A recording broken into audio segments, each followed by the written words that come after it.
forward and backward, forward, backward. Turn left and right, left turn, right turn. Steering wheel can be linked to the front wheels. Electric retractable hook.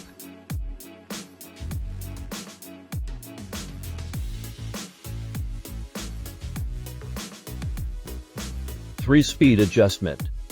1 speed. 2 speed. 3 speed. 4-wheel drive mode. The product defaults to the rear-to-wheel drive state after assembled.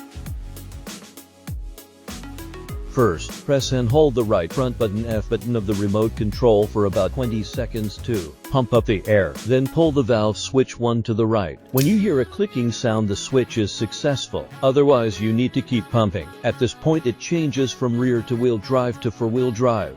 Move the left stick up and down to control forward and backward. The vehicle is now in 4-wheel drive. Disengage 4-wheel drive mode.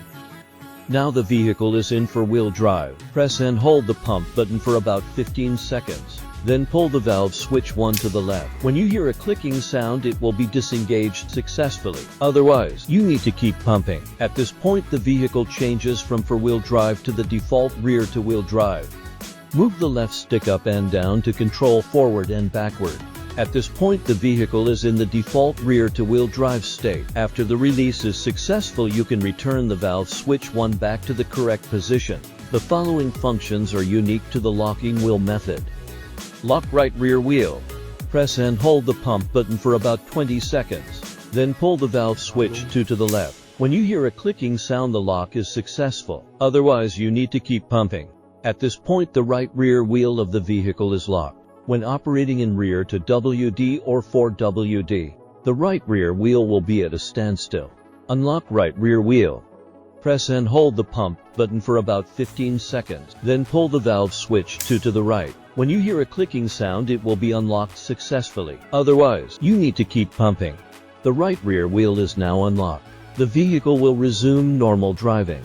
After successful unlocking, you can return valve switch 2 to the right. Lock right rear wheel in 4-wheel drive mode.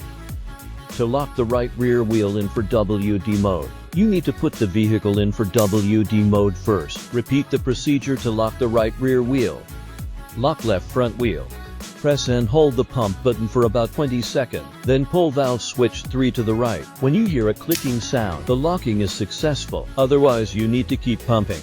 The left front wheel is now locked. When the vehicle is operated in rear to WD or 4WD, the left front wheel will be at a standstill. Unlock left front wheel. Press and hold the pump button for about 15 seconds. Then pull valve switch 3 to the left. When you hear a clicking sound, it will be unlocked successfully. Otherwise, you need to keep pumping. At this point, the left front wheel is unlocked. The vehicle will resume normal driving. When unlocking is successful, you can return valve switch 3 back to the right. Lock left front wheel in 4-wheel drive mode. To lock the left front wheel in for WD mode, you need to put the vehicle in 4-wheel drive first. Repeat the operation of locking the left front wheel. Note that the right rear wheel and the left front wheel cannot be locked at the same time. The following functions are unique to the axle differential locking method. Axle differential lock. Press and hold the pump button for about 20 seconds. Then pull valve switch 2 to the left. Pull valve switch 3 to the right. At this point, the vehicle's differential function is locked. Ensure that the wheels on the front and rear axles are synchronized. Move the left stick up and down to move the vehicle forward and backward. The wheels must rotate together. Axle differential unlock. Press and hold the pump button for about 15 seconds. Then pull valve switch 2 to the right. Pull valve switch 3 to the left. At this point, the differential function is unlocked. The vehicle will resume normal driving.